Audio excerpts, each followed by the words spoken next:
Hello and welcome to the Kimbley IT Podcast with James and Kyle. Hello, James. Hi, Kyle. Before we kick off, let's explain the changes that are happening to this podcast. Yep, there are some changes indeed from what we did before. Yeah, it's like V2 of the podcast, version 2. So the main difference is we're going to be going fortnightly rather than weekly.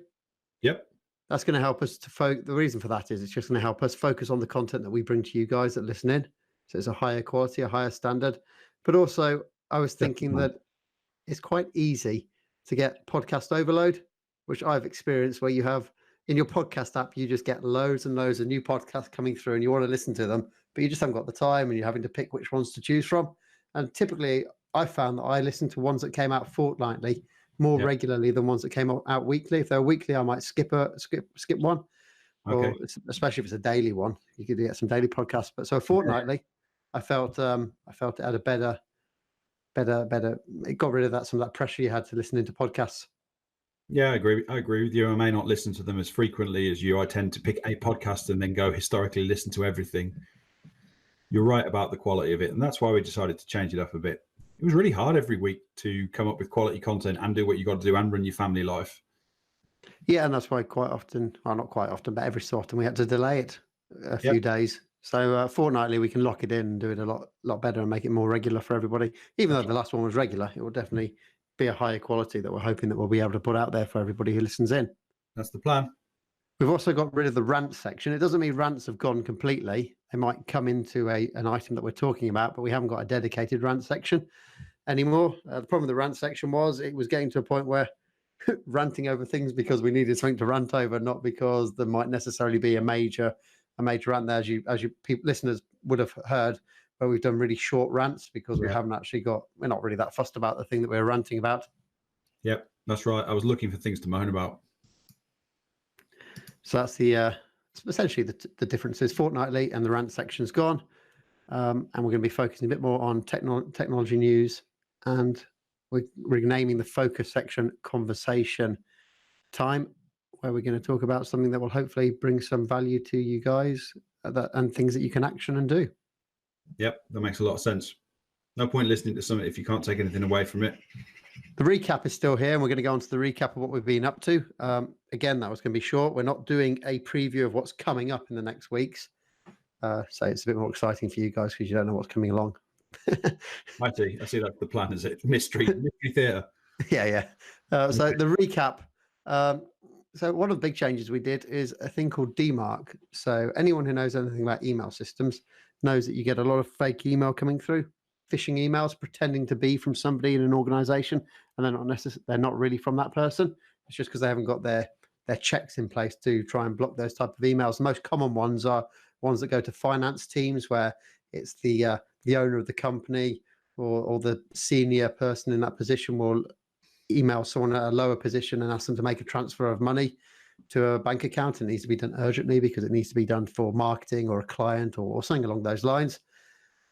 And it's a phishing email. So what we've done is you got three elements of controls that stop phishing emails. Warning. It's going to get technical. Getting technical. One's called SPF. SPF kind of tells the recipient that, this server that the email originated from was okay and approved. You've then got DKIM, which is authentication on the email. So it puts an authentication key on it, and that the receiving server can also check to make sure that key is correct. If an email fails one of those two things, you've then got a policy called DMARC, and you can say that, okay, if that email has failed on the DKIM authentication, you can then tell the recipient server, should it accept it, should it reject it, or should it put it into quarantine, which is spam.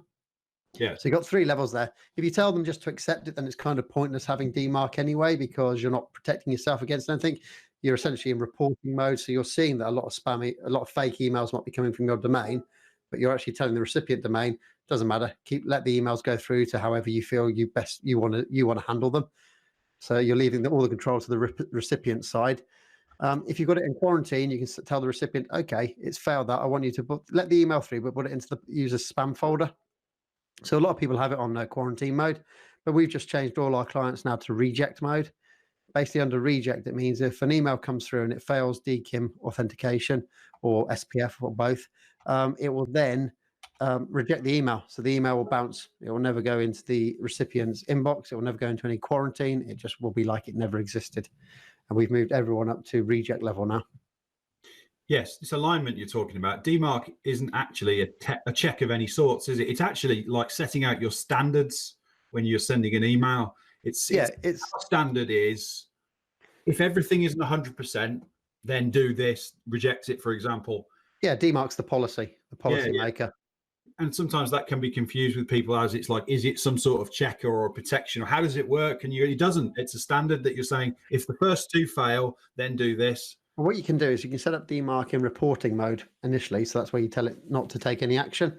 And then you can actually see if there is an issue with fake emails coming from one of your clients' domains or your domain, and then you can react and decide to, okay, I'm going to up it to quarantine level or reject level. We have a client that's a marketing agency, and they were getting lots of fake emails come through from senior people in the business to juniors in the business. So therefore, with DMARC, we could see that, and we turn them onto reject mode. So those emails can't get through anymore, and there's no risk of anyone in that business getting fooled by a spear phishing attempt. Yeah, and the thing with this is everybody should be doing this, and so few people are. I was reading about this earlier today, James, reading up on DMARC, and there was a US report, Federal Trade Commission report 2017, that said 10% of 569 companies they spoke to, big brands, didn't have DMARC. Only 10% had DMARC, sorry. Only 10% had it, 90% did not have it. And these were big brands. So we're not talking small businesses, medium businesses. We're talking the big players in the world. And it's interesting. It doesn't cost anything to do this. All this requires is somebody who knows what they're doing. And this isn't the proverbial rocket science either. Yeah, it will take you between 10 and 60 minutes to set up, just depending on if you've done it before. DMARC's actually probably the longest process of setting up, because the reporting system isn't great. So you'll need to use a third-party bit of software tool, something like Report ULI, who will then, you can send the reports there, and they'll make the reports nice and easy to read. They'll put it onto a dashboard for you. Otherwise, you're going to get zip files come through with XML files in there that you've got then descramble yourself and put into your own dashboard to see them. So DMARC's probably the part that will take the longest to set up. SPF, a few minutes. DNS, a few minutes. And the best thing is DKIM, a few minutes. And it's all done via the DNS on your website's domain. So it's very, very easy to put those text records in and have it all set up within an hour anyway. Yeah. First timers. Be about 10, 15 minutes for somebody who's done it before. There's really no excuse for it. And if everybody did this, if every IT person did it for anyone he looks after, any IT person did it for any company they work for, we would make a big impact on this problem of phishing emails, these fake emails. It would make a massive difference. So it's got to get done, people. And I don't understand why it doesn't get done. And I don't necessarily want to go into that path. There's no reason why it shouldn't be. So that's what we've done last week. And we also set up some new, so on G Suite, there were some new alerts that came onto the admin panel. Yes, I did. And we've set those up. You did it to every client? I did all. Yeah, no, I didn't do it to every client. I did it to the one client, and when that was enough, it was 50 of them. It takes ages. Yeah, that's lucky, because I was going through the other clients. So I would have been duplicating otherwise. No. But loads of new alerts. Yeah, loads of new ones. Loads on there, and we set them up so the alerts come directly to our help desk email address, so we can see straight away if there's an issue that needs looking into. By default, G Suite will send it to all the super admins, but typically, depending on how you sell G Suite and if you're an official reseller or not, you probably have a super admin account, but it's not something that you check all the time. So therefore, you have to go in there and set the alerts up so they'll come to your reseller email address rather than the super admin. Yeah. I think that's the recap done for the past fortnight of stuff that we want to talk about. There are other things in there that we haven't mentioned, unless you've got anything that you want to add on to that. It's not in the notes. No, not particularly, James, that I think I need to bring in at this point in time now. So there are two key things. So next section is in the news. So I don't know if you saw this, Carl, but did you see that Elon Musk and Jack Ma, who's the founder of Alibaba? The big Chinese online retail. Yeah, the richest Chinese man in China. They had they were both at a talk about AI. Yep. And Jack Ma kind of showed how utterly useless he is. I think you're giving it. Come on, carry on before you give your opinion. Tell everybody what happened first. Elon and Jack had a disagreement on stage. There's some good videos up there showing all the little disagreements that went on. Elon Musk, as you're watching it, Elon Musk is quite quickly working out that Jack Ma is a bit of an idiot, a bit of a pillock who doesn't really know much about AI at all. And it's very entertaining to watch. So Elon Musk, I like Elon. Don't know him personally, but I like him. Yeah, I agree. I like him too. Yeah, and I agree with what he says about AI. Quite a bit.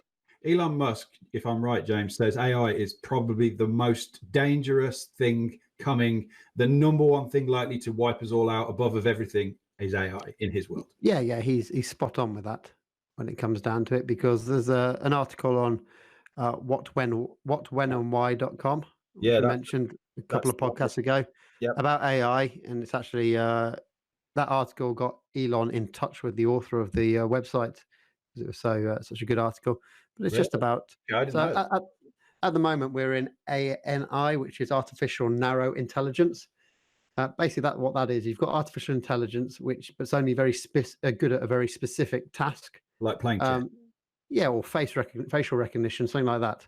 It can't do anything else. It can do facial recognition, but it can't then say, well, as far as we're aware anyway, it can't say that these two people are related based on this guy's face. I can work out who their mother and father is or who their grandfather is based on the photos. But we know it can, like Google Photos is a great example. It has albums. It will automatically put people into albums for you. So if I want to go and do a search and find photos of you, I can type in Carl, it knows who you are, and it'll bring back photos that you're in there. But apart from that, it can't do anything else. Again, with like satellite navigation in your car, it can get you from A to B, but that's more algorithmic. You can use a bit of AI to work out better ways to get there and unusual ways to get there. But it's basically limited to that. It can't go out and do something different. Like, oh, actually, you know what? I don't think going in the car is the best way to get here. Maybe you should go on this ship across this, get on this ferry across here, and what time that ferry is going to arrive and all that kind of stuff. Yeah, book the tickets kind of thing. Yeah, you can't do that for you. How it feels about dawn sunrises or whether you want batter bits with your chips. So the next step is AGI, which is artificial general intelligence. And that's when AI gets the same level as the human brain. Yeah. So it basically passes the Turing test. You can't tell if you're talking to a human or a computer. It's so identical. That's predicted to happen within the next around about 40 years, Yeah. Maybe sooner. And once it gets to AGI, the next step up is ASI, which is artificial superintelligence. And that's where artificial intelligence surpasses a human's ability. It's quicker. Well, it's already quicker anyway, but there's a paradox in AI, which I think we spoke about before, but we can do it again, which it turns out that jobs that we think are very tasking, say like being a physicist or a mathematician, very simple for a computer to do. But doing something like being a gardener, which is more instinctive and more subconscious how you do that, you cut a bush in a certain way because you know it looks attractive with the flowers around it and the background and the scenery. And artificial intelligence can't actually do that. But for a human, we think that's a really simple thing. Yeah. Because our brain has been wired from that ever since through evolution. And we can just naturally do that. While physics and mathematics, well, that wasn't around, wasn't something that we had right at the back of start of civilization. So we didn't grow with that. Modern constructs. Yeah. It's been there a few thousand years, but evolution takes a long time for a brain to get there. So for a computer, something that we find taxing, like complex mathematics, computer can do that instantly. But something we don't find taxing because it's subconscious, maybe like driving and talking on the phone and doing other things at the same time. Computer finds that really difficult because it's hard for them to do that. Yeah, it couldn't. A computer, an AI at the moment cannot suss whether a situation feels dangerous. For example, you're out on a Friday night, you're in a busy pub, and it feels like maybe something's going to happen. You can sense. I think the AI would struggle to do that, whereas our instincts have been honed from years of risk to feel that there's human body movements going on, there's language that's happening, that kind of stuff. Yeah, exactly. And when a computer can work that out, it's got to AGI, because it's general intelligence. Yeah, it can do what we can do. Millions of years of DNA stuff fast. Right? Yeah. And then ASI will come a lot quicker because we've got to that point where a computer can think to an equal level of a human. Yeah. A human gets tired, a computer doesn't. So a computer could be left running, and you can have thousands and millions of them running to do the next steps to get to ASI, doing constant calculations, constant science to try and work out how to get to that point. Once you get to ASI, that's where it becomes dangerous, because that's where humans are basically what Elon Musk calls the biological bootloader to get to ASI. ASI can't get here on its own. It needs us to get to that point to help get to the AGI level, so it can then get to the ASI level. So we're the biological bootloader, and that's when it can become dangerous. Because how often do you go and have a conversation with a monkey, Kyle? When you go to the zoo, do you have a deep conversation with the monkey? It's one way. It's a one-way one from the monkey to you normally. Depends if I've had a nana, James. Okay, great. But this is the point, see. So ASI will get to a point where actually it's not going to want to talk to or interact with a human because it can do everything itself. We're going to be chimps. ASI is going to see us as we see a chimp. It's not going to want a conversation with us because we're going to be slow. We're going to be boring. A human brain can do about. I'm going to interject. Go for it. Right. Now, when I try and talk to the monkey, chimp, right, we don't speak the same language. We don't. Yeah. Well, now the ASI is going to be The ASI is going to be able to talk to me. There's a difference. Now I'm because this ASI is super smart, right? So it's going to understand my language. It can talk to me, but it's going to choose not to. Now I can't talk to the chimp because it doesn't speak English. So there is a slight difference. Because the potential for the ASI to talk to the human is that it could have a conversation with you, but are you saying it chooses not to because you're a dullard? Whereas I talk to the animals. I'm not Dr. Dolittle. I can't do it. You're dullard and you'll be too slow. Now that's different, though. That's different, isn't it? Than not being able to do it. Yeah, but would you opt to do it? I've broken your point here, but it's crossed my mind as we're having this podcast that there is that fact in there that we hadn't thought about. Yeah, true. But would you opt to do it? It's a bit like, do you opt to talk to people in Latin? Maybe, James, a better analogy could be, do I opt to go for a good conversation about the current political climate of Brexit with an 11-year-old? Yeah, exactly. That's a good way to put it. They're not interested. They're maybe not interested. And if they are, they maybe can't talk on the level. I maybe want to be talking on a higher level. They're talking on a lower level because they're younger. And that's where not stimulating conversation there. Maybe this is where ASI gets dangerous, because you don't want to do that. It's a waste of its time when it's doing its other thing. So we're essentially the biological bootloader. And this was an interesting quote that Jack Ma said, which everyone's been laughing at ever since. So Jack Ma's quote was, "Machines are invented by human beings, and according to the science, whatever the science is." Dubious, that line. Yeah, humans can never create another animal that is smarter than humans, especially when you have so many smart people. It's impossible to make another smart people. Was something lost in translation there, James? Elon Musk replied, I very much disagree with that. Yeah, no, it's basically Jack saying, no one can. It's impossible for a human to make a machine that's smarter than a human, because the human has to be the smartest to be able to have made it in the first place. But it's not factored for the fact that the computer learns. Yeah, the computer learns. Artificial intelligence learns. It does its own thing. It does what it wants to do. It basically does what it wants to do to survive. Because an AI probably doesn't want to get turned off. Therefore, it will do what it requires to survive, just like you don't want to be turned off. You're going to do what you can do to survive as long as possible. If you're going with the thing that it believes it is a sentient being, it has, I don't know, for better word, a soul. Well, it should be at that point, because if it's done AGI and it's matched humans like for like, then it should be at that point. It's got to feel. The thing that gets me with AI, right, James, is that we make an assumption, and I'm using that we liberally, not you necessarily, but there's an assumption that it's going to be like a human, but it isn't a human. That's a great segue onto the next story. But I can't use it at the moment. I've segued too soon, haven't I? Yes. Well, yeah, we can come back to that. Bring that line through in a bit. That's not what I'm on about, though. It's we are. If you believe in evolution, we're monkey and up to human being. We're just an advanced version of a monkey, and we contain much of the same instincts that you see in the behavior of chimpanzees. And AI isn't starting with being a ZX spectrum, so to speak. You know what I mean? It's not going to have any of the DNA that's in us. So it's going to be, is it just going to be completely different? Is it just, if he has a conversation with it, it's just going to go, I don't know what you are. I'm not one of you. I'm alien to you. Yeah, exactly.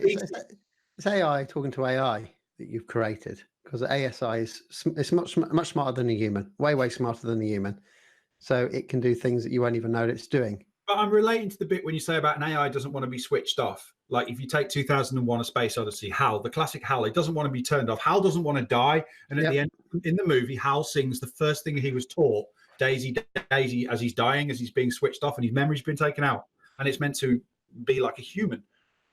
But the AI has never been human. So how will it have this amount of not wanting to die? Dying is a human concept, not an AI, not a computer concept. Computers don't die, turn them off, do they? They just come back on again and start again.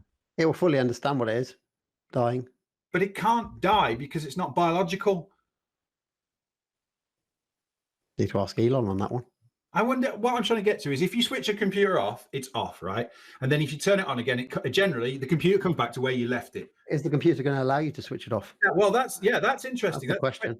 Because if the computer is switched off, it's not dead, it's hibernating, it's in stasis. Who says it's going to get power from something that a human controls?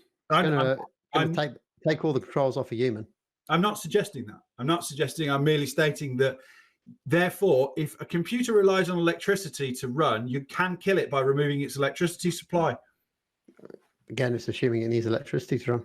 Well, that would therefore then mean, wouldn't it, that we need to... I mean, the ASI is going to find that... Because ASI will be that advanced that it can move DNA blocks itself. Yeah, but I think what you're getting to, and you've spoken to me about this, it will get so advanced that it'll operate on different levels that we're not aware of. So the ASI is going to get so intelligent that Newton's laws and Einstein's laws of physics, which are the best we have at the moment, as Brian Cox would say, the ASI is going to say, I've got better than that. Here's my thesis. Like, here's my theory of everything, Stephen Hawking, Boff. It's like that graph. We're on the bottom of a massive spike shooting upwards very, very quickly. So you're suggesting, when you've spoken to me, James, that the ASI is going to be aware of, let's say, pre-Einstein, the ASI has Einstein's theory of general relativity, and you and I are back in 17th century without that. Yeah, well, it's got that. We've only got Newton's laws, and now the AI has got Einstein's laws. And we have a clue what it's doing. Yeah, exactly. It can do calculations so much bigger than us. It's basically in a different dimension, essentially. And it can therefore redo DNA. It can do whatever it wants. It can model. It could get a leaf, reconstruction, the atom. I mean, not DNA. Forget DNA. The atomic structure of a leaf into something like a brick, if it wanted to. It can. This is the whole concept about ASI. Once ASI comes around, there's a potential now that for a human to live forever, because it can because there's nothing in biology that says you need to die. It's not a written rule. It's just what happens. Yeah. Therefore, with ASI, you would then have the technology to be able to, as I said, reorganize your DNA, reorganize the atomic structure, recreate cells that are dying or fading away, bring them back.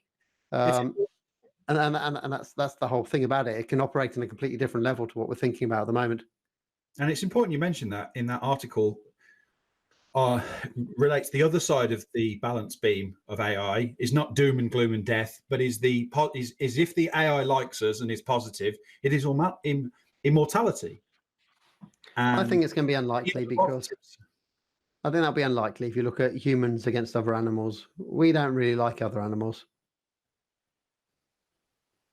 You mean we use you've got pets and stuff like that, but that's just like mainly in the Western world. Yeah. Okay. Then what have you got? You've got monkeys in cages that are being tested on for cosmetics. Yes, but that's based on us needing the animal for our sole benefit, to eat it, to test a product that we want to do. There aren't many. Why wouldn't the ASI might want you for your sole benefit to do some tests on you? I'm wondering what that might be, because I'm thinking the case of most animals are killed in the world for eating purposes. There aren't many cultures that kill and torture animals across the board for fun. Yes, there's bullfighting and stuff like that, and that cockfighting and stuff, but not all the animals are just slaughtered for the fun of slaughtering.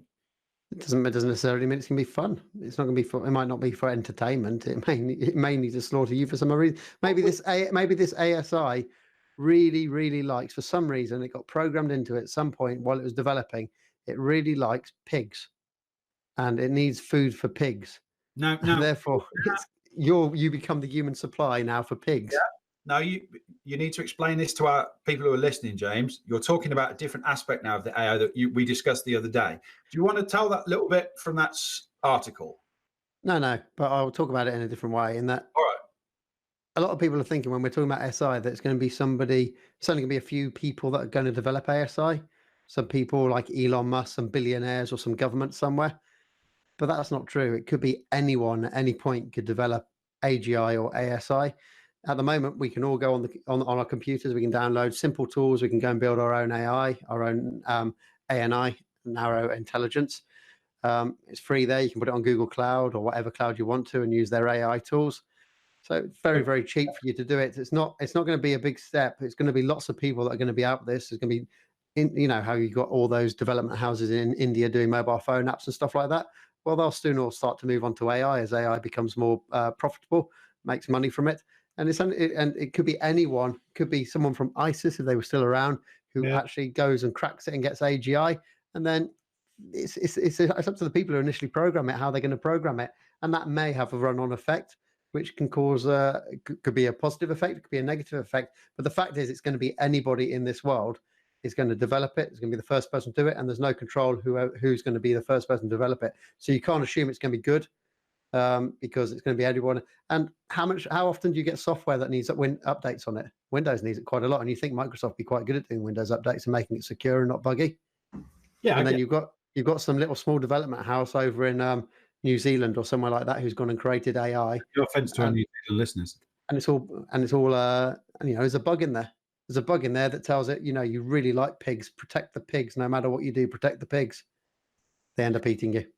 It almost sounds a bit like the case where you have there's hardly any cases of smallpox in the world. It's an eradicated disease, but there are stores of smallpox. Bill Gates is trying to get rid of that. Yeah, I know. We still keep the blighted thing, and the US will have it. The Russians will probably have it. It'll be another political toy that they'll have. You have it, I have it. And they keep these things.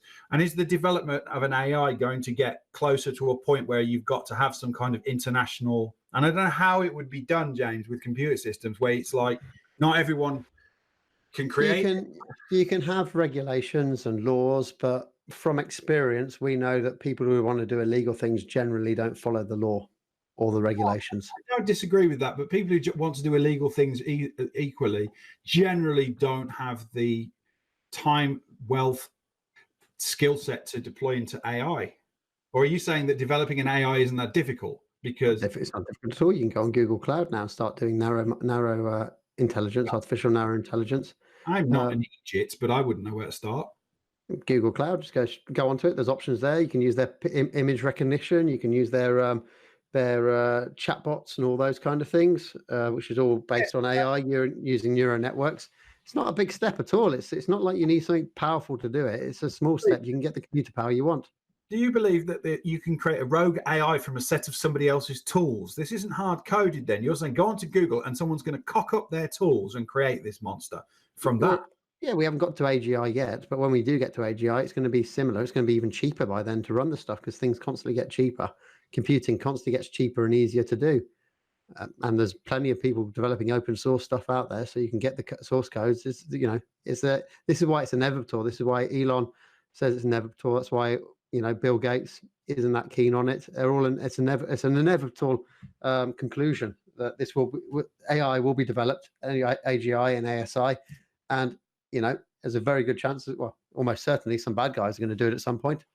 It's a crazy situation now you're talking about, in that maybe post World War II and the nuclear bomb, that this was the foreseeable future would be. We would end up in a nuclear destructed hell. It will happen because that's what was kind of discussed. It's inevitable.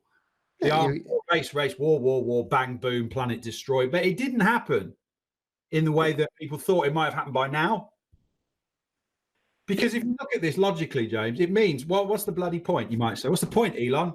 I might as well just go home, and have a pint because it's just going to happen anyway. Well, that's what I've always said to you. There's actually, I've always said there's no point. It's essentially no point in life because the Earth will get destroyed at some point in the future by the sun because it will expand. So, but not in my lifetime. To be fair, AGI is pushing it that it will happen in your lifetime. Yes, you never said there's no point in life, otherwise you can pop off now and I'll have all the shares. No, you never said I don't pop off because I enjoy life, but I also understand the fun and that it's actually pointless in the end. No, what you said to me was, Carl, there's no point in worrying about what people think. There's no point in overanalyzing that decision. Exactly. There's no point going, oh, that person doesn't like me and being like upset about it. Forget it. Here's why, because you're all going to die anyway. I get that. That's a fair point. But with this path of going, it's almost like these guys are saying there's nothing we can do. We know what's going to happen if we carry on this path, yet we're all going to carry on this path together. And so it happens. It's inevitable. You can't stop it. Technology is constantly moving forward. You'd have to go back to the dark ages before you have electricity to basically stop it. And I'm not asking you for the answer. I'm merely pointing out that it's a weird scenario, isn't it? Where you've got people fearful of what will happen, and then the self-fulfilling prophecy is it will happen, and you can't stop it from happening, even though you could stop it if you stopped it. You could stop it if you stopped it. Oh, we're gonna have to move on because this is getting too emotional now for Carl. He is actually crying when he was saying that, as you could hear in his voice as it broke. So we'll segue on to the next story where you're saying, all right, how can AI could pretend that it's got human feelings and it's like a human. So this is going on to deep fakes. So last week there was a UK energy company. They haven't released the name of the energy company, who was tricked into wiring 200,000 euros to a Hungarian supplier because he believed his boss instructed him. So how this happened was a clever AI-equipped fraudster, so these are the bad guys doing AI, used a deep fake software, which is freely available to everyone on the internet. You mean to mimic the voice of the executive and demand him to pay within the hour. The software was able to imitate the voice, and not only the voice, the tonality, the punctuation, and the German accent, which was enough for him to think that his CEO had called him, and he made the transfer. The money's now disappeared. It's gone into accounts through Hungary and Mexico and dispersed around the world. But there you go. There's an example of cheap AI using for the wrong reasons, and it's just it falls back to what we were previously talking about. We don't want to carry on talking about that now because we've been on it for a while. But there's an example of why AI, there is going to be danger there because anyone can do it. I'm not going to go on the other path. What's interesting about that one, James, is when sometimes people discuss these kind of phishing incidents where someone sends the money to somebody on LinkedIn, it's a couple of, 20 grand or something like that, a small business or something. They often say, pick up the phone and double check. Well, now picking up the phone and double checking ain't going to cut it, because if I can fake what needs to be said, it's not going to work. I would love to know how that AI, how it had the conversational work, unless someone was really fast at typing in how it did that. That would be fascinating to know. Maybe you might just be talking to the fraudster, but with fraudster, when he talks back, the AI does voice alters his voice to sound like it. Like, remember we used to have those old voice changer devices you get with kids when you're a toy. But it could have been something like that. He just replies back, and the AI or algorithm in this case, it's not really AI, but makes it sound like the person he's trying to pretend to be. That would be fascinating if that's what it is, because otherwise I'm thinking about Home Alone here, in which Macaulay Culkin has to press the tape recorder at the appropriate moments when the pizza boy comes, if you remember that Home Alone film. Yeah.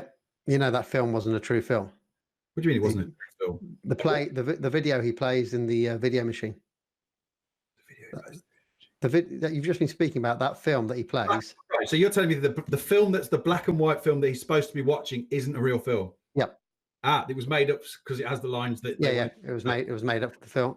Didn't know that. Thank you for that one. That's a good fact. Here's another thing. Do you remember Microsoft Power Toys? I certainly do. The Power Toys. I would. Power Toys were apps made by Windows 10 developers that you could download and put on your Windows developers in the past, and they would add little functionality to Windows that some of them were quite useful, some of them were just a bit of experimental stuff. But they didn't. 98 days, Windows 98 days, those. They didn't ship with Windows, but Microsoft brought Power Toys back for Windows 10. Yeah. It's back. And there's one that's called Fancy Zones, which is it looks really great, but it only works on a single screen setup. It won't work if you've got more than one screen. But what Fancy Zones is, on Windows how you can snap windows to the left and right of your screen and they split nicely horizontally. Well, Fancy Zones, you can draw zones over your screen. So maybe you want 4 blocks down the left-hand side, 1 block in the middle, 1 block on the right, and then you can drag and drop windows into those blocks and they'll automatically fit and fill those blocks. So if you're building like a dashboard for a computer, maybe you're like an IT support company and you've got a screen up on the wall. With Fancy Blocks, you could actually put Fancy Zones. You could put these blocks on the screen, drag the apps in there, and those apps would always remain and stay loaded in those areas. Yeah, which is brilliant. I'd really love that because there are some apps that I have open all the time. Like I have instant messaging for client support open all the time. I have my email open all the time and some other stuff. And if I could put them nicely into the screen so they'd always be there in the same place, that would be great. Unfortunately, Fancy Zones only, as I said, only works if you've got a single monitor setup. If you've got dual monitor, it doesn't work. So hopefully they'll improve that Fancy Zones power tool so it works on multiple screens. Yep. It's good to see something brought back after all those years. I'm sure it was around 98 days. So you're talking, late 1990 Power Toys. Yeah. Power Toys are great. I used to have a lot of fun downloading those and finding some good ones. So we're now going to move on to conversation time, even though we've already had a big conversation. This will probably actually be shorter than our first conversation, but here we go. So this was based on just an observation that I'd made, essentially on LinkedIn. But it was based on there's a marketing agency in London that we follow called Goat Agency, and they do a lot of video content. And they do video content and lots of other types of content out there. And that I always see social media content as brand awareness. It's just always being there and being in people's mind. So when the time comes that they need your services, you're the first person they think of because you've been there, you've been in their face for many, many, many months and things like that. So for me, social media is all about brand awareness. It's not about getting a sale, posting something and then expecting to get 5 sales straight away from that individual post. It's about building brand awareness, getting conversations going. And I was just thinking, we've got a couple of marketing agencies, and I know there's others in Birmingham, but they, that we've been looking into, and they have absolutely zero social presence. And these are marketing agencies, and they post nothing on there. Or if they do post stuff, it's automated, and they don't reply or get into any conversation or contact with them. And I just thought, it's nuts. You're a marketing agency. You're selling marketing, and you've got no idea how to do it yourself and promote yourself. I posted this on LinkedIn and got a few bits of feedback back. Some people saying, they haven't got time. Time's a challenge. It's not really, because you got me and you running Kimbley IT. We got, I don't know how many end users we've got, but we've got lots. We've got clients. We're busy doing it all the time. We've got stuff on there. We use automated tools to post out content as well. We're making client stories, going out doing videos. I'm doing my daily vlog. You're doing your Carl's opinion videos and all that kind of stuff. Yep. We're finding the time. So I don't know how these agencies can't be finding the time. It's, the whole point about a vlog is you're filming what you're doing at the moment. So you carry on doing what you're doing, but you hold a camera at the same time. There's no excuse not to have time. It certainly seems really weird that a design agency wouldn't do that. Yeah, marketing agency. Yeah, marketing and design agency would not do what its bread and butter is. It'd be like contacting Kimbley IT and asking about what do you use, guys, for your IT? Oh, we do everything on pen and paper. Don't like computers much. Yeah, we don't use computers. We don't do IT.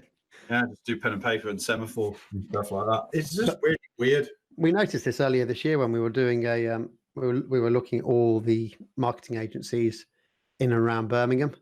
Just in one area of Birmingham was about 100 marketing agencies in a small area of Birmingham.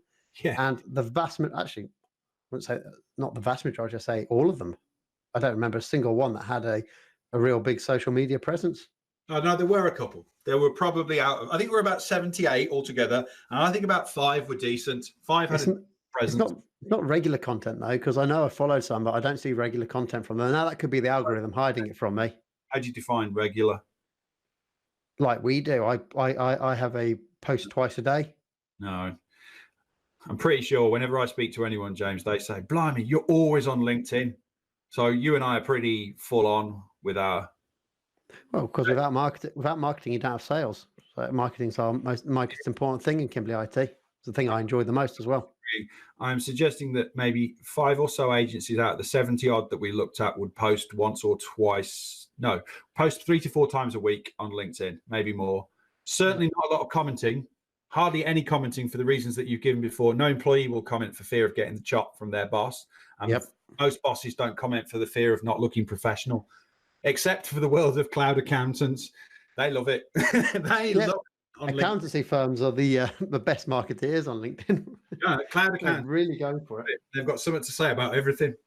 But the whole point about it is to show the personality of your business, so you know who works in the business, you know who you're talking to. How, because as I've told you before, marketing is all about getting people to like you before they've even met you.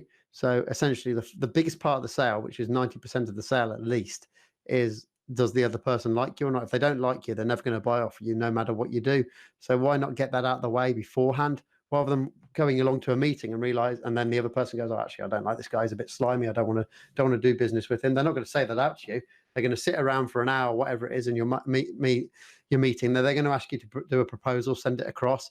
It's going to be a couple of weeks later, and then they might say no to you if they've got the balls to say no, or they might just disappear and ghost you. But if you've done all this marketing beforehand, done the vlogging, done the podcasting, done the personality and the interaction, they've already made their mind up if they like you or not before they've got in contact. So if they get in contact with you, okay, well, that's 90% of the sale is now complete. The final 10% is just going to be over features and pricing. That's what it's going to be about, the last 10%. And you get those two done, and that's it. You've got a deal. I believe, even though social media has been knocking around now for a good 15 years in a big form, it's still new to most people in business who say, well, I'll keep doing what I've always done, because a lot of the old school stuff still works. If you're prepared to hit the bricks and go to all those networking events and hit up every referral and take anybody as a customer and use advertising on radio and all that, you can still make business because people are doing it. But that will eventually, A, become expensive, B, time consuming. And social media is, at the moment, the best it's ever been. It's pretty much free, particularly things like LinkedIn. I mean, LinkedIn is the golden goose of social media for what it is, for what you get for zero. I mean, okay, we do pay for our subscription, but it's not a big amount of money. It's like under 300 quid a year, and it's pretty good money for that, really, for what you get for it. You don't have to pay for it. We don't actually get any benefits from the paying thing, I don't believe, but we're members. Yeah, it's been like that for a long time. Yep. But one thing you have to do is you have to give away a lot of the things that you do. You have to tell people how to do things for free, and that bugs loads of people. They don't like it. They don't like giving away stuff for free, even though you're not actually giving it away for free. You just give away things that are helpful, but that doesn't mean that people won't want you to do it for them. I mean, I could watch a great video on how to fit and change my boiler and do the whole thing, except for the gas bit. That's probably a bad analogy. A sink, change the sink in my kitchen, but I don't want to do it. Yeah. Well, it's like we give out bits and pieces, but it's never the full picture, because the full picture of IT is ginormous. It would be impossible for us to ever put all the full picture out. If I shared things online that are helpful to a business owner, they have no interest in the back end of the Google admin control panel. Exactly. So yeah, we don't show that part. We show the part that's interesting and the value that the end user is going to get by being able to do simple things, such as the great one that we've given out, which is the unsubscribe trick in Gmail. I read that somewhere else the other day, James. I wonder if that's been half-inched. Nah, it's been around for a long, long time, that tactic. It's ever since Gmail came out, that trick's been available. If you want to know what that trick is, go to the Kimbley IT YouTube channel and you'll find out how to filter out newsletters from your Gmail using the word unsubscribe. Yeah, and we only had a client today go, "It's awesome, love it." She actually that today, so how great it was. Yeah, why don't more people use social media online? I think it is really a mindset. You're either, I don't believe this new fad thing is for me, I can't do it. But James, there's loads of people who are scared of it. It's procrastinating because of fear. Like I said, people are fear of it, and they just keep putting it off. It's like with vlogging. You go, oh, I need to do a video today. I'll do it tomorrow, and then tomorrow comes, I'll do it the day after. All that kind of stuff. It's just people. Generally, people are lazy, as we know. Yeah, and that's the reason when it comes down to it. Social media is free. It doesn't cost you much to buy a decent camera. It doesn't take you a lot of time to edit a video, but most of the time you don't need to edit it. It's just getting it out there. It doesn't take. It's not complicated to do podcasting. Me and you are doing it to start off with. Vlogging and blog posting, or even just leaving comments. It's not complicated. Just people are lazy and they don't want to do it. No, you're right, because when I started with you, I had never done any kind of video work. I'd never picked up any kind of camera. I'd never done any video editing whatsoever. And it still looks like that now. No, I'm only kidding. No, I am better than I used to be. I've even had 1 or 2 videos where James has gone, that's all right, that. Yeah. I think it happened once at least anyway. Yeah, it happened once and it kind of burned you out. You haven't done a new video since. I know. I know that's happened, and get cracking again with it this week. But yeah, it can seem daunting, but it isn't, because YouTube's a great savior. Loads of stuff I got from YouTube. I asked some off you. Other people on LinkedIn have given me advice for free. I think a lot of people care what other people think about what they post and stuff like that. I don't care less what people think. I think that's a really big one. Yeah, people think, what will other people in my social circle, business network, or generally the wider world think? And they care that's what somebody else I'll never meet thinks, and that's just daft. I don't care what other people think, because I only want to work with people who think like me anyway. So only the people who like what I do are going to get in touch and in contact. So that's why I don't care. Why do I want? If I start caring about people, that means I'm now molding myself into a way that I think they want me to be, and how they want to see the content and stuff like that. And you're not being yourself. You're not being genuine. Yeah, I agree with you. I think about that before I post sometimes. Am I posting this because I want to be, want to get likes and comments, or am I posting this because I genuinely think something about it? And I stop myself now. Several times I stop and go, no, I don't generally care about what I'm about to say, so I'm not going to say it until it's something I do care about. So I think we'll sum this conversation time up by saying, it's free tools out there. Just get on with it and have a go. It's, just keep doing it, and it'll just get bigger and better, and you'll get more reach over time. Yeah, I'd agree with that. Recommendations. Yeah. I found this website after you bought something on LinkedIn that I sort of disagreed with, but it's called Banknote Statistics, and it's from the Bank of England website, and it's awesome. It's all about the current cash that's in circulation. So 3.6 billion Bank of England notes in circulation, worth about £70 billion at the moment. And it was something to do, I was doing the 50 pound note that you'd put a comment in that you don't see them getting fake one of those often. But it turns out the £50 note, based on this website, is actually growing with counterfeit notes more than any other denomination. So the 5 and 10 have gone down because they've moved to those new polymer ones, which are a lot harder to go. The 20 is starting to drop because I think they're launching them shortly, the polymer ones. Yeah. The 51 is still away, but the 51 is growing significantly compared to all the others. As the 20 is still by far the most counterfeit one, but the 50 is actually the second most counterfeit one, which I think would surprise most people. I guess people would probably thought it was like the 10 or something like that. Overall, it's actually the £1 coin, which is the most counterfeit. Yeah, the pound coin was really badly counterfeited, wasn't it? That's why it had to change. Yeah, but at the moment, it's the 50, and the 50 is growing every single year by a few thousand, while all the others are dropping. I looked back at your questioning of my point, and you certainly set me straight with the statistics. There's no doubt. You are correct, and I was incorrect. It was a dad moment, I think, James. I was showing my age. My mind, when it was thinking about fake notes, was probably rolling back to the late 1990s when I used to go out and, You used to print them. Those were the days. Is that why you've got your curtains closed in the garage all the time so they can't see the printing press? Oh, no. That's got nothing to do with the bodies. It's got nothing to do with me. That's why anyway, carry on with your 1980s point. So when you're back in the 80s? 1990s, James, late 20s, going out at lunchtime, buying beers and stuff. It was all cash money in those days. And I remember people offering me, you can have 320s for a tenner and stuff like that. And I never, ever saw anyone try and sell me a fake 50, nor did I ever get a fake 50. 50s so infrequently came up in your life that you were like, no one fakes these because no one deals with them except for car salesmen. And I was thinking and it's not. It's now 2019, and I was wrong, because in my mind in cash was back in that historical point of view. Yep. And I forgot, well, what's a person doing now? And you're right. You've given the reasons. The 5 and the 10 have been taken out the mix. The 20's a bit too obvious, and he's going out too. So the 50 is the one to be in before the game dies. So the website to go to, if you guys want to have a look at it, it's bankofengland.co.uk/statistics/banknote. It's a really great website with loads of great statistics about cash. You should go and look at it, because somebody's job is to make that, and they'll be chuffed to bits if they get an increase in traffic. Yeah, it's really good as well. The graphs are interactive. It's all downloadable. You can download all the data. It's all open source, I guess, or Crown copyright maybe. It's all free anyway. Brilliant website that is. You got a recommendation now, so I'll let you go with this one. I am going back to something that James and I have been very interested in over the last couple of years on Netflix, the Mindhunter series that we've discussed in the past. Season 2 recently was released, but watched quickly by James, followed by me as well. Fascinating show, all about FBI's involvement in serial killer murders from the formation of the Behavioral Sciences Unit in the late 1970s.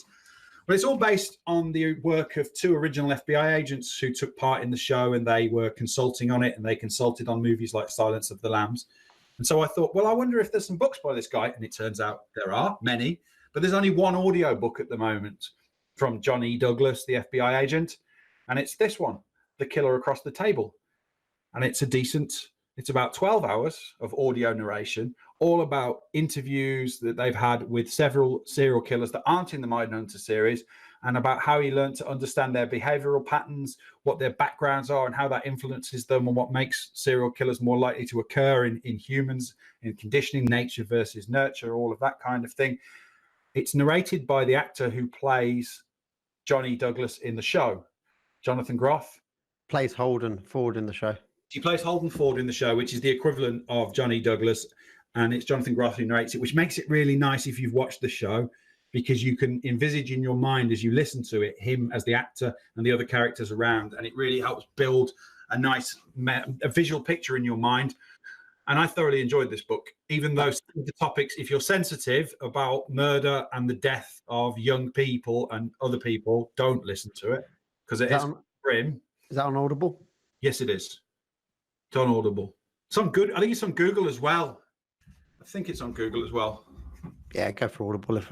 My recommendation would be use Audible. There's 13 other books, but I've got to read them because they're not in audio version yet. Maybe if this one... that 13 other books he's written. Yeah, Are these from the same series or different books completely? They're all about the same thing, James. They're all about behavioral science and serial killers. Okay. And his work in the FBI and things that he dealt with. He was involved in things like the Tylenol poisoning. Did you hear of that case in the early 1980s? No. You know when you buy a plastic pot of paracetamol or some other tablet? Yeah. What do you think? Milk, open milk, tomato sauce. You open it and there's the seal on it. Yeah. Well, before the Tylenol murders, when you opened the pot, it just opened, it just unscrewed. And what happened in the United States was somebody was putting either arsenic or cyanide into Tylenols and then putting them through stores, and about 8 people were killed, and they never found out who did it or why they did it. And after that point, every medicine had to have either the plastic strip that you unwrap around it or the seal on it to prove that it hadn't been tampered with. Yeah. And he was involved in that case in trying to work that out. And there's other things like Waco and all that kind of stuff that crosses these guys' lives as well. And it's really fascinating. Really fascinating. Like I said, I've currently got podcast overload. I've also got overload on my Audible, so I will add that at some point, but not just yet. Anything you want to finish with that's good at the moment, or? No, I just want to people to get in contact, tell us what they think of show 42, where we've changed the format slightly, and I do want you actually to leave some reviews and things like that, just so we can actually get some feedback on what you guys think of it, and messages on Twitter or LinkedIn. That's right. I know there's people who listen because they tell me. Some of them are my friends, but they're people, acquaintances, who say, look, I listen, Carl. Do us a favor, please. Leave us a review now. It's time. Come on, 42. We've earned it. Give us a review. Let us get some more people. Even though the reviews don't count to anything, we still would like to have a review just so we can read it and have some... well, it's got to have some satisfaction. I don't think it has the influence that people thought it did, but it would just be nice anyway just to have it. Or just to comment somewhere that we can get it, so we can see what you think of the show. But we will be back in a fortnight's time. Yeah. See you then. Bye-bye. Bye.